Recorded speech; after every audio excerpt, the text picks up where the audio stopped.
आज हमारे साथ बहुत ही खास मेहमान हैं सीमा पाहवा जी। आप लोगों ने इनको देखा और जो इनका कैरियर है, बहुत सारी चीज़ें हैं बताने को, लेकिन सबसे ज़्यादा जो इनको याद किया जाता है वो हम लोग के बड़की के लिए याद किया जाता है। और उसके बाद टीवी से होते हुए फिल्मों में आते हुए विभिन्न इन्होंने रोल किए। और रिसेंट जो अभी समय शुभ मंगल सावधान, दम लगा के हईशा, बरेली की बर्फी जैसी पिक्चरों के अंदर आपको देखा गया। जब से सीमा जी आई हैं, हम लोग बैठे हुए हैं, बातचीत चल रही है, तो जो भी लोग आते रहे, मिलते रहे, उन्होंने आते ही कहा कि हम जब छोटे थे तब आपको हमने हम लोग में बड़की के रूप में देखा था। और मैम ये मैं जानना चाहता हूँ कि ये सब जो छोटे, अभी तक कोई मुझे ऐसा नहीं मिला जो बड़े थे और उन्होंने देखा हो, तो आप कब से कर रही हैं आप? मेरी उम्र इस वक्त कम से कम 99 साल है।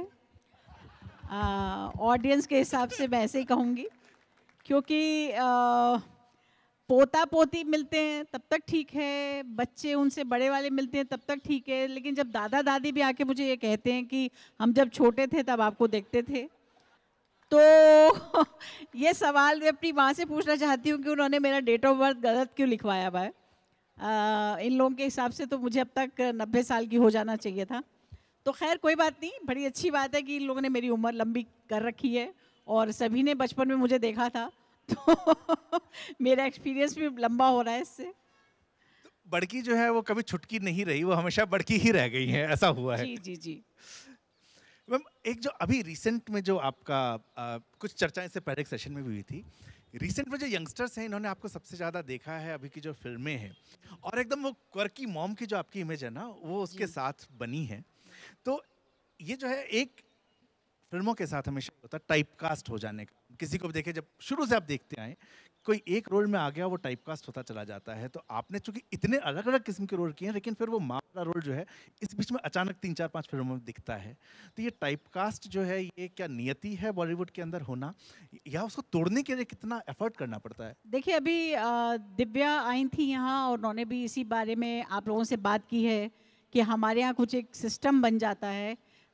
मैं उसे कहूँगी कि हम लोग एक कंफर्ट जोन में चले जाने के आदी हो जाते हैं। हमें ऐसा लगता है कि जिसे कहते हैं ना पकी पकाई खाना, तो यानी कि अगर एक एक्टर ने कुछ ऐसा करके दिखा दिया है जो लोगों को पसंद आ गया है, तो हम बार बार उसी एक्टर से वही काम कराते रहना चाहते हैं ताकि लोग बार बार उसे देख के खुश हों। जबकि हमारा ऐसा मानना है कि ऐसा नहीं होता। अगर एक कलाकार ने एक काम किया है और वो सराहा गया है, इसका मतलब वो कलाकार कोई दूसरा चैलेंज लेने के लिए भी उतना ही तैयार है।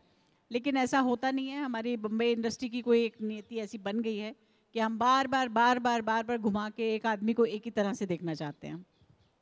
अच्छा, आज जो माँ की बात है, माँ के रोल की बात है, तो पहले निरूपा रॉय जी का एक इमेज था और वो इमेज जो है दुखी माँ का था, प्राय दुखी है। फिर फरीदा जलाल जी का एक इमेज बना, तो वो थोड़ा मिक्स था, वो थोड़ी हंसमुख चुलबुली सी थी और कई जगह वो सैड सा था। अच्छा, आपकी जो इमेज बनी वो बड़ी अलग बनी। उसमें ना हमें हमारी मम्मी नजर आती है। वो क्या होता है कि जैसे एक जो जब प्यार करेगी तो खूब प्यार करेगी, और अगर फ्रिज के अंदर पानी पी के आधी बोतल रख दी है तो उठा के चप्पल दे मारा वहां पे। तो ऐसा होता है कि आपके जो साथ में काम करने वाले लोग हैं वो भी उसी तरह मम्मी की तरह डरते हैं और आगे फिर पैरी पोना मम्मी जी टाइप से कुछ बात होती है। जी जी। दरअसल क्या है, मुझे ऐसा लगता है कि हमारे यहाँ पर काफ़ी सारे ऐसे बच्चे भी बैठे हैं जो खुद भी कलाकार आगे बनने जा रहे हैं या हैं भी। तो होता क्या है कि हम हमेशा अपनी जो इमेजेस हैं या अपने जो कैरेक्टर्स हैं, वो अगर अपने आस पड़ोस, अपने घर, अपने परिवार से निकालते हैं ना, तो उनमें एक जिंदा दिली होती है, उनमें एक रियलिस्टिक पना होता है जो आप लोग आजकल फिल्मों में देखते हैं और आपको पसंद आता है। लेकिन पहले की फिल्मों में हमेशा इमेजेस को क्रिएट किया जाता था। जैसे निरूपा राय जी का जो कैरेक्टर है, अब आज के ज़माने में जिस तरह की फिल्में बन रही हैं, जिस तरह हम लोग और रियलिस्टिक सिनेमा की तरफ जा रहे हैं, तो मुझे नहीं लगता कि आज की माँ अगर झाड़ू पोंछा लगाते हुए इतना बड़ा जूड़ा और साइड में एक पौनी निकालेगी तो वो बर्तन मांज पाएगी। वो नहीं मांज पाएगी। उसके बाल बिगड़े ही होने चाहिए। तो ऐसे धीरे धीरे करते हुए जो रास्ता बना है, और अब आके जहाँ पर हम इतनी ज़िंदगी देख रहे हैं, और यानी जहाँ तक कहूँगी कि इंटरनेशनल सिनेमा से भी हम अभी आज तक मुखातिब हो चुके हैं ये OTT आने की वजह से। तो एक्सपोजर ज़्यादा बढ़ गया है, तो लोगों की आंखें ज़रा खुल गई हैं, और माँ को अब जितना जिंदा दिल और जितना अपना जैसा लग पाए लोग उसे कोई अभी एक्सेप्ट कर रहे हैं। जी। आज मैंने एक जब हमारे इस इवेंट का पोस्ट डाला था तो मैंने ऐसा ही कुछ उस पर लिखा था और ये कमेंट यही आया उसके बाद, करे बिल्कुल सही कहा आपने, अपनी मम्मी जैसी लगती हैं। हम लोग फिल्म की कहानियों की बात कर रहे थे थोड़ी देर पहले जब पीछे बैठे हुए थे, और जो समय है फिल्मों का चेंज होता गया। मदर इंडिया, जागते रहो, एक समय था जो सामाजिक मुद्दों पे बात शुरू हुई। फिर अमिताभ जी का समय आया जब एंग्री यंग मैन हुआ और वो व्यवस्था के खिलाफ युद्ध करने को तैयार था, जो कि प्रैक्टिकल एक्चुअली नहीं था। युद्ध दूसरे तरीके, जिस तरह से वो लड़ते वो नहीं था। फिर उसके बाद शाहरुख खान आ गए और डीडीएलजे वो गिटार बजा रहे हैं। हम जैसे छोटे शहरों के लड़कों के साथ ये दिक्कत हो गई थी कि यार पहले तो लंदन जाना पड़ेगा, फिर वो मैंडल, अच्छा हमें तो पता नहीं था वो मैंडलिन कहते हैं उसको, बाद में वो गिटार समझता था मैं उसको, तो वो बजाना पड़ेगा, फिर एक लड़की पटानी पड़ेगी। तो वो प्रैक्टिकल वाला इश्क ही नहीं हुआ उस समय में। वो समय आते आते अब जो मैं समय देख रहा हूँ, अब जब चीज़ें इतनी चेंज हो रही हैं और लोग भागा दौड़ी कर रहे हैं, यहाँ पे अचानक से सिनेमा में रियलिज्म मुझे लगता है कि पहले के मुकाबले कहीं ज़्यादा होने लगा है। इवन आपकी मूवीज़ का अगर हम जिन मूवी से भी बात कर रहे थे उनकी बात करें तो वहाँ कोई भी पात्र ऐसा नहीं है जो मुझे ऐसा नहीं लगता कि पड़ोस वाले हैं या दूर के मोहल्ले के हैं या मैं कहीं उनको जानता हूँ। तो ये जो रियलिज्म इस बीच में बढ़ा है, ये क्या कुछ क्रिएटिव लोग अब ज़्यादा उस तरह के आए हैं जो कि आ रहे हैं ग्राउंड से, ग्राउंड के एक्सपीरियंस के साथ, या ऐसा लग रहा है बॉलीवुड को क्या बहुत कुछ हो चुका है इस तरह का, आप कुछ डिफरेंट करते हैं, मसाला बहुत दिखा दिया गया? हाँ, देखिए, मुझे ऐसा लगता है अगर हम बहुत साल पहले जब हमारा सिनेमा शुरू हुआ था, अगर तब से इस दौर को देखें तो काफ़ी सारे टाइम टाइम पे चेंजेस आते रहे हैं हमारे। और बीच में एक बहुत बड़ा टाइम आया था जब बिमल रॉय या सत्यजीत रे या इन लोगों की फिल्में जब आती थी या गुरुदत्त जी की फिल्में आती थी, तो उसे हम आर्ट सिनेमा भी कहते थे और वो कमर्शियली भी हिट थी फिल्में, और उनमें कहानी भी बहुत ज़्यादा, कंटेंट वाइज बहुत स्ट्रॉन्ग फिल्में उन दिनों बनती थी, ब्लैक एंड वाइट का ज़माना था। लेकिन उसके बाद फिर हम अचानक से रोमांटिक हीरो में आ गए, जब हमारे राजेश खन्ना साहब आ गए तो हम हीरो को ऐसे देखने लगे कि काश ऐसा हीरो हो जो मेरे लिए गाने गाए, ये करे। और फिर बच्चन साहब आए, एंग्री यंग मैन।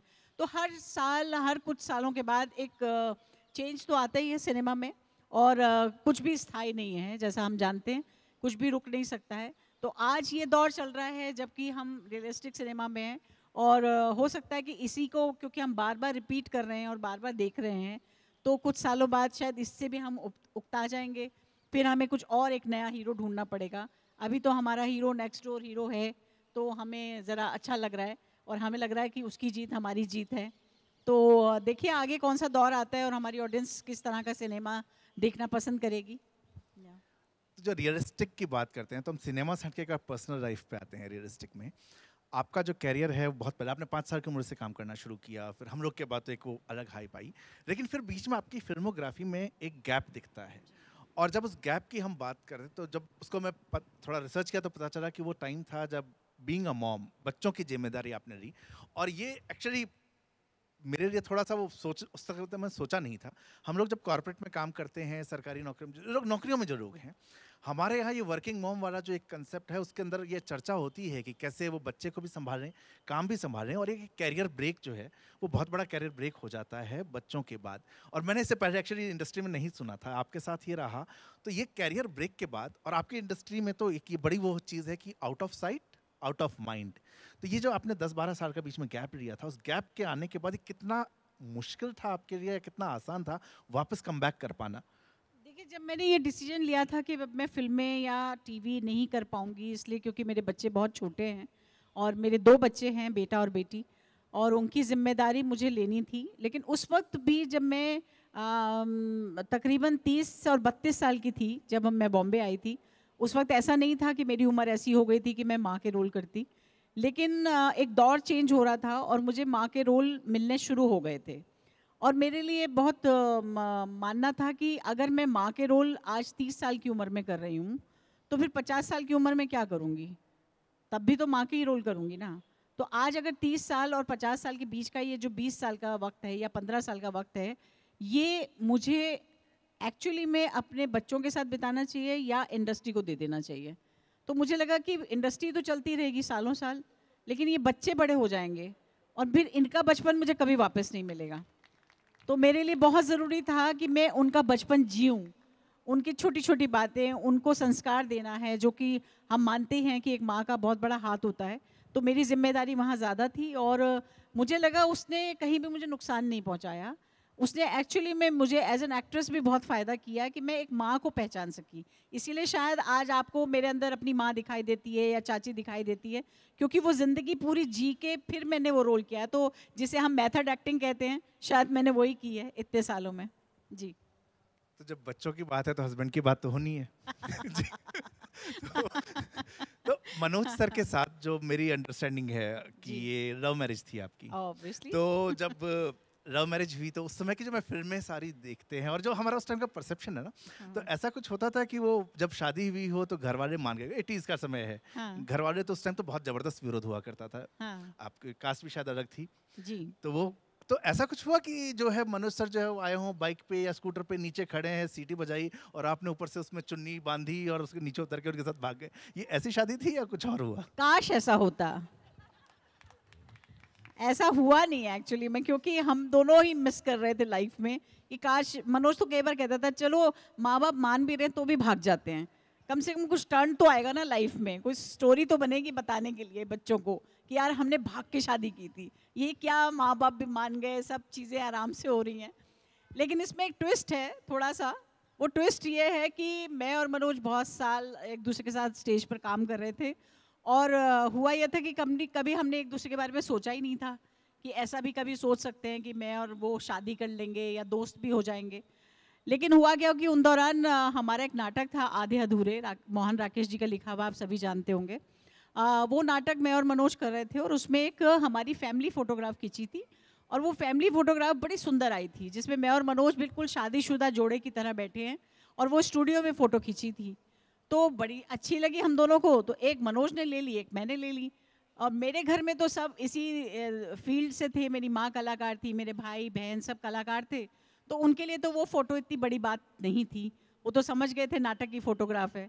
लेकिन मनोज के घर में कोई भी ऐसा नहीं था जो नाटक से या फिल्मों से जुड़ा हुआ हो, तो उनके लिए वो फ़ोटो एक बड़ी अजीब सी फ़ोटो थी, और मनोज ने दिखाई भी नहीं थी, छुपा के रख दी थी कहीं पर। वो अचानक एक दिन रात को मनोज के फादर को मिल गई, और उनको ये शक हुआ कि इसने भाग के शादी कर ली है और ये बता नहीं रहा है, इसने छुपा के एक बीवी रखी हुई है। तो तो वो मनोज के पीछे पड़ गए कि भाई बताओ कौन लड़की है, ले आओ अपने घर पे, ये वो। तो मनोज ने कहा अरे कुछ नहीं, वो नाटक है, कुछ नहीं है, आप मत ऐसा करिए। और ये बात ख़त्म हो गई। लेकिन बात यहाँ ख़त्म नहीं हुई। क्या हुआ कि मैं उन दिनों हम लोग की वजह से बड़की नाम से मशहूर थी। तो मनोज की छोटी सिस्टर ने वो फ़ोटो ली और अपने स्कूल चली गई लेके, और वहाँ स्कूल में जाकर अपनी फ्रेंड्स को दिखा के कहा देखो बड़की मेरी भाभी है। तो स्कूल में चर्चा हो गई कि अरे बड़की इसकी भाभी है, बड़की इसकी भाभी है। अब इत्तेफाकन जो मेरी सिस्टर इन लॉ थी, उसकी फ्रेंड की मदर मेरी कज़न सिस्टर के साथ एक ही स्कूल में पढ़ाती थी।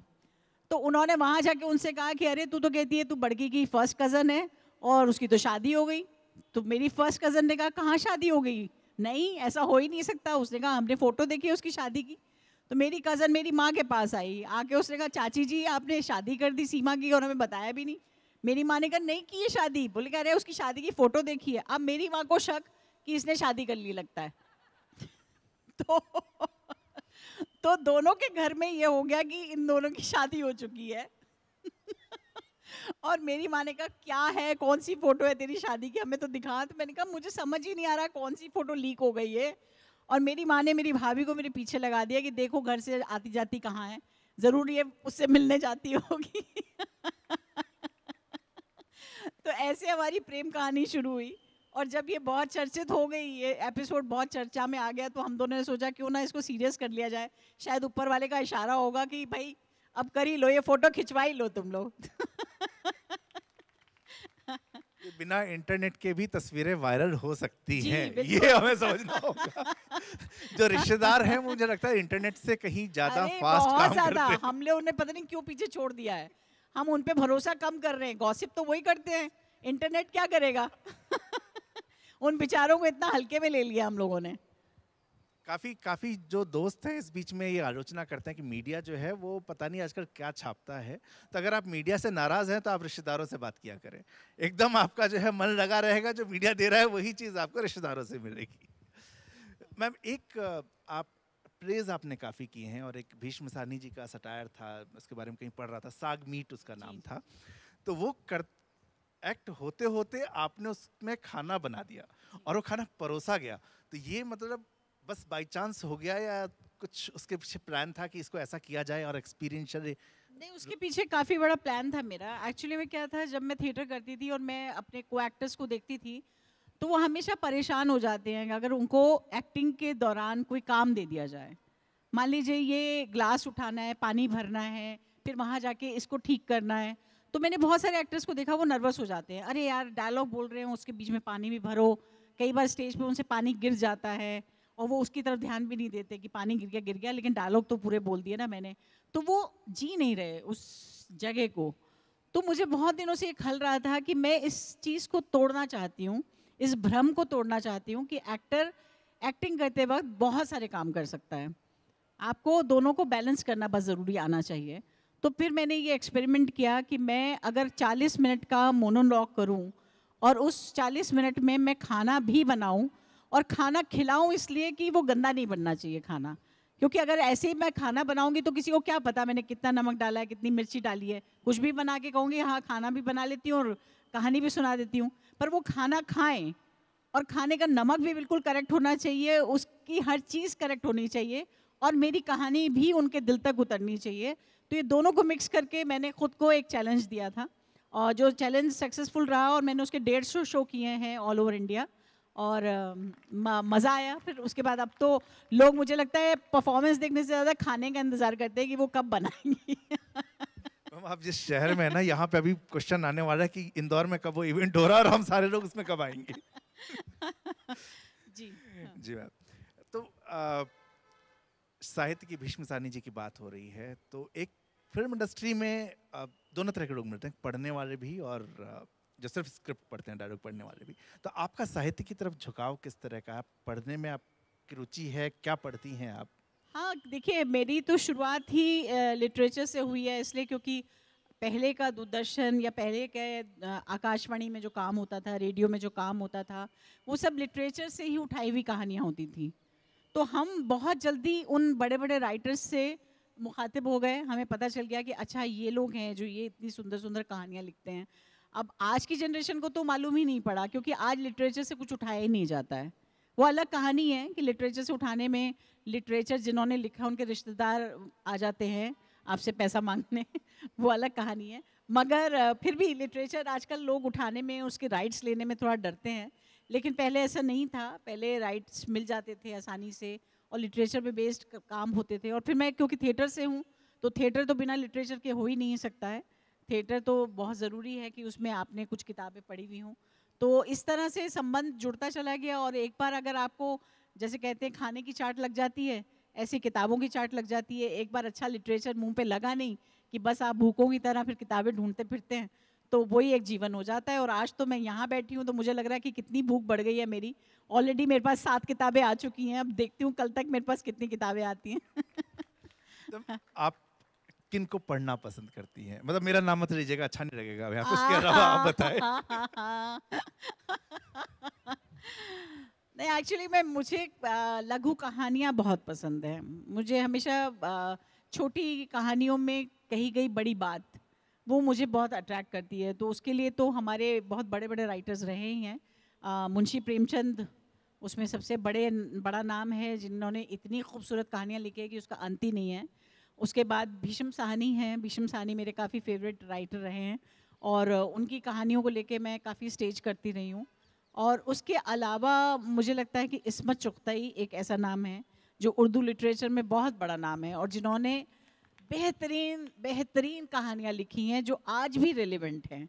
और ऐसी कहानियाँ जो आज भी हम स्टेज कर रहे हैं, उनकी कहानियाँ, मुझे लगता है उससे बेहतर एक औरत नहीं लिख सकती। एक औरत क्या, कोई राइटर ही नहीं लिख सकता, क्योंकि वो इतनी इतनी बारीकी से ज़िंदगी को पकड़ती हैं। और शायद उनका परछावा है, उनकी कहानियों का परछावा है कि मैं भी अब जब भी कुछ लिखना चाहती हूँ तो मेरे सामने भी सिर्फ ज़िंदगियाँ हैं। मैं साइंस फिक्शन में नहीं जाना चाहती, मैं दुनिया की और रंगीन बातें नहीं करना चाहती, मैं उस आसमान की बात भी नहीं करना चाहती, उन सितारों की बात भी नहीं करना चाहती, क्योंकि मुझे नहीं पता मैं उन्हें कभी पास से देख पाऊँगी कि नहीं। वो सब काल्पनिक है मेरे लिए। लेकिन मेरे लिए मेरी चाची, मेरी मौसी, मेरी बुआ, मेरी बहन, मेरी बेटी, वो मेरे सबसे क्लोज़ हैं। मेरे रिश्तेदार मेरे सबसे क्लोज हैं, मेरे पड़ोसी मेरे सब जो ज़िंदगी में देख रही हूँ, मुझे लगता है अगर उनकी नब्ज़ पकड़ के उनके ऊपर मैं कहानी या उनके दर्द की कहानी या उनके प्यार की कहानी में लिख सकूं या उनकी अंदरूनी खूबसूरती में लोगों तक दिखा सकूं, तो मुझे लगता है ये शायद सबसे बड़ी राइटिंग होती है। मेरे ख्याल से इस्मत चुगतई जी की कहानियों के साथ वो जो हम रियलिज्म की थोड़ी देर पहले बात जी कर रहे थे, वो कनेक्शन जो है जी वो डायरेक्ट हिट करती हैं हमारे बिल्कुल समाज को। बिल्कुल। वो कहीं भी वो ऐसा नहीं है कि कुछ बनाया गया है, वो चीज़ें जो होती रही हैं उसकी वजह से हिट होता है। और जब फिर से मैं रियलिज्म की बात करता हूँ, आपने डायरेक्टोरियल डेब्यू भी किया, आपकी फिल्म आई अभी जो रिसेंट, एक बड़ा अलग सा विषय था राम प्रसाद की 13वीं। ये अब उसी रियलिज्म की हम बात करें कि ये एक ऐसा विषय है जो कि इतना रिस्की विषय है कि इसको पसंद किया जाएगा, इसका मार्केट कभी भी एक बहुत बड़ा मार्केट नहीं होगा जो रेवेन्यू के पॉइंट ऑफ से बहुत बड़ा आपको नंबर देगा, लेकिन ये या तो पसंद किया जाएगा ये एकदम ही फ्लैट हो जाएगा। तो इतना बड़ा जो आपने रिस्क लिया था, ये रिस्क लेने के पीछे क्या मोटिवेशन था? सिर्फ ये कि कहीं कहानी जो है रियलिस्टिक ज़्यादा आए, या आपने कुछ और इसके पीछे सोचा था? देखिए, मुझे नहीं लगता कि मैंने कुछ ऐसा सोच के लिखा था कि ये हिट हो गया कि नहीं होगा, लोग देखेंगे कि नहीं देखेंगे, ये सब दिमाग में नहीं था। मैंने भी ऐसी जैसे सरल कहानी स्टार्ट होती है, ऐसी ही इस कहानी को शुरू किया था। क्योंकि मैं मेरे फादर की जब डेथ हुई थी तो मैंने बहुत सारी चीज़ों को ऑब्ज़र्व किया था। आज से बहुत साल पहले उनकी 88 में डेथ हुई है। तब से कुछ चीज़ें दिमाग में भुन रही थी कि क्या है एक्चुअली में, सच्चाई क्या है लाइफ़ की? क्या सच में हम जो जाता है उसको अपने साथ काफ़ी देर तक रख पाते हैं, या हम कुछ मिनट के लिए उसको रख पाते हैं, या वो बार बार बीच बीच में हमारे पास आता है? तो ये बहुत सारी चीज़ें थी, इसीलिए उस फिल्म में आपने देखा होगा बहुत सारे किरदार बनाए जो अलग अलग उस सिचुएशन को रिएक्ट कर रहे हैं। कोई ज़्यादा रो रहा है, कोई नहीं रो रहा है, कोई शायद थोड़ी देर के लिए याद कर रहा है। तो मुझे लगता है कि उस वक्त लिखते वक्त तो ऐसा कोई दिमाग में नहीं था कि इसकी फिल्म बनेगी या नहीं बनेगी, मुझे नहीं पता था। लेकिन हाँ, कहानी ज़रूर बुन रही थी मैं, और सवाल जो पैदा हो रहे थे उनको वैसे ही लिख रही थी जैसे वो दिमाग में आ रहे थे। लेकिन रिस्क जहाँ तक है वो तो मेरा नहीं था, वो तो प्रोड्यूसर का था बेचारे का, जिसने भी लिया होगा। हाँ। एक बार मैं फिर से वापस माँ की ओर आता हूँ। जी जी जी। आपकी जो रीसेंट फिल्म्स हैं, और मेरे दोस्त यहाँ प्रवीण बैठे हैं, वो आपके कुछ डायलॉग्स मुझे आपकी फिल्म्स के बता रहे थे कि बड़े उनको इंटरेस्टिंग लगते हैं अलग अलग रोल में। जी। और उसमें मैं उनको बता रहा था कि मुझे ये शायद शुभ मंगल सावधान का आपका एक वो डायलॉग था जिसमें माँ जो है बेटी से बात कर रही है कि स्त्री का शरीर एक रहस्य है, एक गुफा है। तो हालांकि प्रवीण ये कह रहे थे कि आप उसको बोल रहे, मैं अगर आप बोलना चाहे तो। वो फिल्म में वो जो पर्टिकुलर वो डायलॉग है, वो एज एन एक्ट्रेस मेरे लिए काफ़ी बड़ा चैलेंज था, तो मैं इसमें एक चीज इसलिए साथ में क्योंकि ऐड और कर देता हूँ, क्योंकि हाँ क्वेश्चन मेरा इसके आगे इसी से जुड़ा हुआ था। हाँ क्योंकि ये जो है उसको ह्यूमर के साथ तो हमने लिया, लेकिन बेसिकली वो कहीं ना कहीं एक मेंटली प्रिपेयर करना as well as sex education का वो पार्ट है। जी। तो नई माँ वर्सेस जो पहले की माँ थी, उसमें भी आप वो डिफरेंशिएशन अभी किस तरह से देख रही हैं? हाँ, और अगर आप ये डायलॉग भी बोल रहे तो। नहीं, मुझे लगता है कि जब मैंने पहली बार ये स्क्रिप्ट पढ़ा था तो मेरे लिए बहुत थोड़ा मुश्किल था कि ये डायलॉग कैसे बोला जाएगा। और राइटर और डायरेक्टर दोनों से मेरी बात हुई थी, उन्होंने कहा कि देखिए, होती हैं ऐसी माएँ जो चाहती हैं बेटियों को कुछ अपनी तरफ से शिक्षा देना। मैंने कहा नहीं, वो ठीक है, मुझे समझ में आ रहा है सीन में कि वो शिक्षा देना चाहती है, मगर ये बहुत थिन लाइन पे है। अगर हमने इसको इस तरह से लाइटली नहीं बोला तो ये थोड़ा वल्गर हो सकता है डायलॉग, और बहुत लोगों को ऑब्जेक्शन हो जाएगा कि ये क्या गंदी बातें बोल रही है ये औरत। तो इसलिए उस करेक्टर को ऐसा बनाया जाए, जो कि मैंने उनको कन्विंस किया कि वो इतनी बेवकूफ़ औरत होनी चाहिए शुरू से कि वो हर चीज़ को सिर्फ सोच के देखती है कि ये नहीं नहीं, गुफा कैसे खुलेगी जब वो सिम सिम बोलेगा तब, तो वो कैलकुलेट कर रही है। तो लॉजिकली बनाने से वो डायलॉग ऑडियंस तक पहुंच भी गया, और वो बहुत थिन लाइन पे जो था वो सेफ हो गया। जी। आप अगर बोलना चाहे तो, या कोई और डायलॉग भी हो तो ठीक है। अरे बेटा, तुम्हारी शादी हो गई क्या है? अरे शरबत बनाया, पी के जाना ना है। हमें तो तुम बहुत अच्छे लगे, सच्ची बता रहे, तुम्हें बहुत ही अच्छे लगे, तुम शरबत पी के जाओ। कड़क। तो ये शरबत पिलाने वाला जो माँ है आपकी बहुत सारी फिल्मों में अच्छा कुछ कैरेक्टर्स ने आपके साथ कई फिल्मों में काम किया इस बीच में और उसमें आयुष्मान खुराना एक कैरेक्टर है जो उन्होंने आपके साथ बहुत काम किया है तो वो शायद दामाद आपकी ज़्यादातर फिल्म में दामाद बने हो आपके ना हाँ, ज़्यादातर फिल्मों में वो दामाद ही बने हैं मेरे, पता नहीं क्यों। और बाकी भूमि का जहाँ तक सवाल है, वो भूमि हमेशा बेटी बनती रही है, तो बड़ा अजीब सा लगता है मुझे लगता है दोनों को ही गोद ले लिया मैंने। तो ऐसा होता है कि कई बार अब काम आप किसी के साथ इतना कर रहे हैं तो फिर वो काम का रिश्ता नहीं रहता, वो पर्सनल हो जाता है। तो ऐसा कभी हुआ कि आयुष्मान आपसे मिलने आए हों और जब जाने लगे हों तो आपने उनको 2100 रुपए ऐसे करके रे बेटा जा दामाद है? ये आप बात कर रहे हैं, ये हमारे बीच में जोक है। वो हमेशा कहता है अच्छा मम्मी चलता हूँ, मैंने कहा ले बेटा। मैं समझ पा रहा हूँ फिर उन चीजों को ठीक। एक क्योंकि जो रोल हमारे यहाँ है प्रायः वो हीरो और विलन इनके ऊपर फोकस, हीरो हीरोइन विलन पे फोकस है, लेकिन जो पूरी कहानी है वो एक सपोर्टिंग एक्टर के साथ उसके बिना बनती नहीं है। तो जो रोल आपके हैं वो एक सपोर्टिंग एक्टर के रोल हैं। और एक मैं कहीं पंकज त्रिपाठी जी का एक बार मैंने सुना था, अब तो उनको काफ़ी वो हो गए, वो कहते हैं कि मुझे लोग मिलते थे कहते थे सर हमने आपको देखा है, हम आपके फैन हैं, उनको नाम नहीं पता है। तो ये जो ब्रांड क्रिएट करने वाला है सिर्फ जहाँ सपोर्टिंग एक्टर्स का है जिनका काम इतना वो होता है, लोग पसंद करते हैं, लेकिन उसके बाद वो जो ब्रांड नाम के साथ क्रिएट करना है, ये आपको कभी लगा कि बहुत मुश्किल काम है? देखिए मेरी शुरुआत तो तभी हो गई थी जब बड़की का रोल किया था, तो सीमा कहाँ चली गई मालूम ही नहीं, बड़की सबको याद रह गई। तो वो मेरे लिए भी उतना ही मुश्किल था जैसा अभी थोड़ी देर पहले दिव्या ने भी बोला कि ब्रेक लेना पड़ा कि वो इमेज लोगों के दिमाग से निकल जाए, क्योंकि हम लोग के टाइम पे जो बड़की का कैरेक्टर जो मैंने किया था उसकी तो इतनी स्ट्रॉन्ग इमेज थी कि वो आज मैं उससे डबल हो गई हूँ साइज में, लेकिन पता नहीं कैसे लोग पहचान जाते हैं, मुझे भी हैरानी होती है। सबने आपको छोटे से देखा है। एक्चुअली मैं वो बचपन से देखा है ना, इसलिए मैं जाती नहीं याद से। ओ अच्छा, आवाज से पहचानते हैं। लो मुझे गलत फहमी थी कि शायद देख के पहचान रहे हैं। क्योंकि अभी हम लोग जब बैठे हुए थे तो no age shaming nothing like that, लेकिन एक सर आए थे, उन्होंने कहा कि मैं आपको बहुत छोटे से देख रहा हूँ, और मैं सर को देख रहा था, वो मेरे पिताजी से कम 10 साल बड़े थे। तो मैं सोचा सर अगर आप उस टाइम छोटे थे तो मैं 3 साल का था उस समय, तो मैं कहाँ था मुझे पता ही नहीं है। आप कहाँ थे, मैं कहाँ थी? तभी तो मैंने आते ही कहा कि मेरी उम्र ही मेरी माँ ने गलत बताई है, उनके हिसाब से तो मुझे 90 साल का होना चाहिए था इस वक्त। अच्छा मैम, वो जो समय था दूरदर्शन का जब सीरियल देखा करते थे तो लोग जो है बहुत कनेक्ट करते थे कैरेक्टर्स के साथ, बड़की के साथ भी कनेक्ट खूब लोगों ने किया है, और रामायण के समय तो लोग हाथ जोड़ के बैठ जाते थे। तो जब आपकी शादी मनोज सर से हो रही थी तो ऐसा किसी ने कहा, क्योंकि जो जिनको नहीं पता मनोज सर में टोनी का रोल कर रहे थे और वो जो है इनकी छोटी बहन के साथ भाग गए, तो किसी ने ये नहीं कहा कैसे रफंगे लड़के के साथ तुमने शादी कर ली है? हाँ, न्यूज़पेपर में तो उन दिनों छपा था कि मजली को भगाया और बड़की को फंसाया, तो मनोज को टाइटल मिल गया था ये। अच्छा, ये मनोज सर के साथ एक खुशकिस्मती थी कि वो हिंदू थे। हाँ, अब ये जगह तो नहीं छीने तो अच्छा है।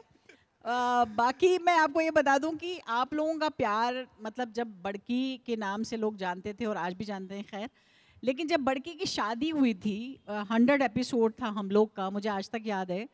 और जिस दिन वो एपिसोड टेलीकास्ट हुआ था उसके अगले दिन से मेरे घर पे गिफ्ट आने शुरू हो गए थे। स्टील के बर्तन आ रहे हैं, 12 चम्मचों का सेट आ रहा है, बेड शीट्स आ रही हैं, साबुन तक आ रहे थे। मतलब पूरा दहेज इकट्ठा हो रहा था मेरा, और मेरी वहाँ हंस रही थी कि ये क्या है। मैंने कहा देखो गिफ्ट आ रहे हैं, बोलेंगे एक संदूक में रख दे, तेरी शादी पे काम आएंगे। तो लोगों ने बहुत मेरा जहेज इकट्ठा किया था उस वक्त, इतना प्यार मिला था मुझे। तो एक बड़की का रोल तो खैर आपके साथ हमेशा रहा, वो फेवरेट रोल ऑब्वियसली हो गया, लेकिन उसके अलावा आपका कोई ऐसा रोल जो आपका फेवरेट था? बड़की का डायलॉग तो आप ही को याद होगा, मुझे तो याद नहीं है भाई। तो फिर मैं भी तो इतनी सी थी। हाँ, बड़की के अलावा ऐसा कोई रोल जो आपको बड़ा पसंद आया? मुझे अपना सबसे बेहतरीन जो परफॉर्मेंस करते हुए मज़ा आया है वो है आंखों देखी फिल्म। उसमें मैंने बहुत इन्जॉय किया है, और मुझे लगता है कि वो मेरे बहुत ही करीब रोल था, इसलिए क्योंकि एक औरत का पूरा स्ट्रगल उसमें मुझे करने का मौका मिला। वरना हमेशा मैं किसी की माँ होती हूँ तो माँ का जितना किरदार हो सकता है उतना ही होता है, लेकिन वो कहानी उन दोनों एजेड लोगों की थी, बाऊजी और अम्मा की। तो इसलिए वो कहानी पूरी जीने का मौका मिला, इसलिए वो मेरा फेवरेट है जी।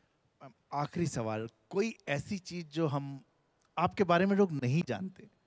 देखिए, मैं अभी बहुत सारे क्वेश्चन तो मैंने इधर उधर से ढूंढ ढांड के नेट से आपकी फिल्मोग्राफी पढ़ी, कुछ आपके इंटरव्यू पढ़े, बहुत सारी चीजें देख के, कुछ फिल्में देख के फिर मैंने क्वेश्चन बनाए। लेकिन ऐसा कुछ जो हम नहीं जानते और आपको लगता है कि आज आज बता देते हैं इस मौके पे?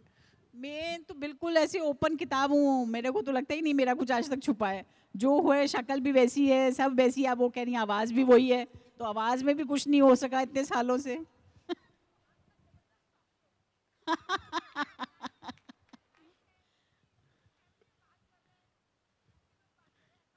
Oh thank you so much, thank you so much. यहाँ पे हम लोग बात कर रहे हैं। जी।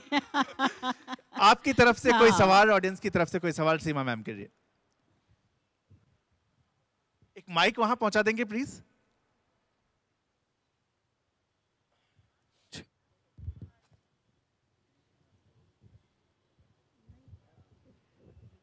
Hello ma'am.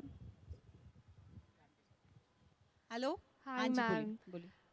एक्टर से डायरेक्टर तक की जर्नी में क्या डिफरेंसेस रहे, या क्या चैलेंजेस थे, या क्या ऐसा हुआ जो बहुत ज़्यादा एंजॉय किया? बहुत अच्छा क्वेश्चन आपने पूछा है बेटा। एक एक्टर के लिए डायरेक्टर होना मतलब और आगे बढ़ने वाली बात होती है, क्योंकि एक्टर जो है वो फिर भी कहीं ना कहीं एक छोटा अंश होता है पूरे एक कैनवस में। लेकिन डायरेक्टर जो है उसको तो हर चीज़ पता होनी चाहिए। तो मैंने कहूँगी कि थोड़ा सा इम्प्रूवमेंट करने की कोशिश की अपने अंदर, कि मैं और आगे ज़्यादा सीख सकूँ, इसलिए एक्टर से डायरेक्टर होने की कोशिश की मैंने। और डायरेक्टर होके बहुत सारे चैलेंजेस मुझे मिले हैं। मतलब हर तरह की चीज़ मुझे मालूम ही नहीं था। मैं तो बैठी रहती थी जैसे एक्टर बैठे रहते हैं। वो आके पूछते थे मैम ये ठीक है, मैं कहती मुझसे क्यों पूछ रहे हो? बोलते आप ही से तो पूछेंगे। मैं कहा ओ शिट, हाँ मैं भूल गई। क्यों? अच्छा ये तो अब मेरी जिम्मेदारी है। एक्टर हो के तो बहुत ऐश कर ली, वैनिटी में बैठे हैं, आराम से खा रहे हैं पी रहे हैं, जब बुलाया शॉट के लिए चले गए, फिर आके अंदर से आराम कर लिया। अब डायरेक्टर हो के तो हर टाइम इतनी सी चीज़ आपसे मिस नहीं हो सकती है। तो जिम्मेदारी बढ़ी और मुझे बहुत मज़ा आया, और मैं बहुत खुश हूँ कि मैंने थैंक गॉड कि चाहे देर से सोचा पर सोचा इसके बारे में। और मैं चाहूँगी कि अगर ऑडियंस ने उस फिल्म को पसंद किया है तो आगे और हिम्मत बिल्कुल बढ़ाऊँ मैम। अपनी, और एक और फिल्म बिल्कुल। डायरेक्ट करूँ। थैंक यू सो मच बेटा। मैडम, आज की युवा पीढ़ी को आप क्या संदेश देना चाहेंगी? खाओ पियो मस्त रहो। मैं युवा पीढ़ी से ये कहना चाहूँगी कि भाई हम भी कभी युवा थे, ऐसा नहीं है कि हम ऐसे ही पैदा हुए थे। और हमने ज़िंदगी को इतना एंजॉय किया है बिना कोई सवाल उठाए। क्योंकि जैसे कि दिव्या ने भी अभी बोला था कि बस जियो ना, क्यों इतना सोचते हो, क्यों इतना दिमाग ख़राब कर रहे हो कि कल पता नहीं क्या होगा, उसकी प्लानिंग करेंगे, अरे वेट पुट ऑन हो रहा है, अब ये नहीं खाएंगे, अब वो छोड़ देंगे, अब कसरत करेंगे, अब ज़िंदगी में ये हासिल होगा नहीं होगा, पता नहीं क्या होगा। हम इतने लापरवाह थे। आज देख रहे हो ना, वो खाया पिया सामने आ रहा है, वो अलग बात है, मैं नहीं चाहती तुम लोग मोटे हो, मगर खाओ पियो यार, मस्त रहो।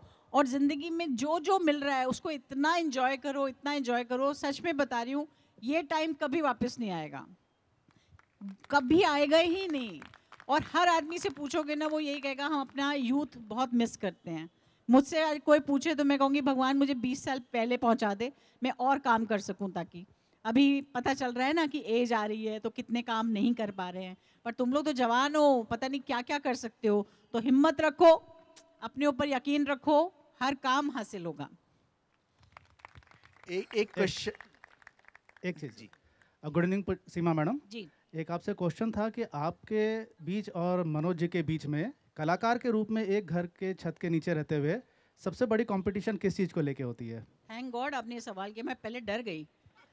मैंने कहा ये क्या पूछने वाले हैं आपके और मनोज जी के बीच में। मैंने कहा कौन आ गया हमारे बीच में। नहीं नहीं, हमारे बीच में कोई कंपटीशन नहीं है। हम दोनों ही एक दूसरे को जितना सराहते हैं उतना ही क्रिटिसाइज भी करते हैं। हम दोनों ही एक दूसरे के बहुत अच्छे टीचर भी हैं और बहुत अच्छे क्रिटिक भी हैं। तो घर में ही मामला निपट जाता है, बाहर तक बात आने नहीं देते हम। प्रवीण, आप कुछ पूछना चाह रहे थे? माइक। मैम, आपने अभी जिक्र किया आंखों देखी का। आंखों देखी is one of the most favourite film of mine. तो आंखों देखी में आपने जो किरदार निभाया है, बहुत रफ किरदार है। वो अमूमन हमारी बुआ होती है, हमारी मौसी होती है, जो आपने किरदार निभाया है। और अगर हम फिल्मों की बात करें तो फिल्म दो तरीके से बेसिकली होती है। एक बहुत लग्जरी लाइफ दिखाई जाती है और एक हम मतलब मिडिल क्लास की लाइफ दिखाई जाती है। तो पर्सनली आप कौन सा किरदार ज़्यादा एंटरटेन करती हैं, जैसे आपने आंखों देखी में निभाया या कुछ लग्जरी किरदार होते हैं वैसे? देखिए, एज एन एक्टर अगर आप पूछेंगे तो मैं तो चाहूँगी मैं हर तरह का किरदार करूँ। उसकी कोई क्लास नहीं होनी चाहिए, चाहे वो मिडिल क्लास हो, चाहे वो अपर क्लास हो। मुझे हर तरह का एक्सपीरियंस लेना है, हर तरह का परफॉर्मेंस करके दिखाना है। लेकिन हाँ, जाहिर सी बात है, क्योंकि मैं खुद भी एक मिडिल क्लास फैमिली की लड़की हूँ, तो मिडिल क्लास मेरे ज़्यादा नज़दीक है, वो मेरा कंफर्ट जोन है। यूँ कहूँगी कि मैं उस दुनिया को ज़्यादा जानती हूँ, इसलिए शायद मैं उसे जीना ज़्यादा पसंद करती हूँ। अदरवाइज़ तो मैं चाहूँगी कि कोई मुझे महारानी बनाए कुछ हीरे जवाहरात पहनाए, मैं इंजॉय करूँ। तो मैं सेशन खत्म करने से पहले ये आपसे फिर पूछता हूँ कि आपने एक फिल्म राम प्रसाद की तेरहवीं आपने बनाया, पूरा आपका था, तो क्या आप ऐसा कुछ और प्लान कर रही हैं फिल्म बनाने का, या ऐसा जिसमें आप महारानी के रोल में हो? अभी मेरी फिल्म आने वाली है गंगूबाई, आप ज़रूर देखिएगा। उसमें तो डेफिनेटली मैं माँ तो नहीं हो सकती तो उसमें देखिएगा, एक डिफरेंट किरदार करने की कोशिश की है, शायद आप लोगों को पसंद आए। उम्मीद करती हूँ आप लोगों का प्यार उसमें भी मिलेगा मुझे। और जहाँ तक दूसरी फिल्म बनाने का है, तो मैं मेंटली पूरी तरह से तैयार हूँ। मेरे पास स्क्रिप्ट है, मैं बनाना चाहती हूँ फिल्म। बहुत सारी टेक्निकल चीज़ें हैं, देखते हैं वो कब तक तैयार होती हैं, कब तक बनती हैं। तो मैं चाहूँगी कि आपको और ज़िंदगी की जो भी अनुभव मेरे हैं, जो भी मेरे से आप बीती मेरी कहानियाँ हैं, वो आप तक पहुँचाऊँ और सुनाऊँ आपको अच्छी अच्छी कहानियाँ।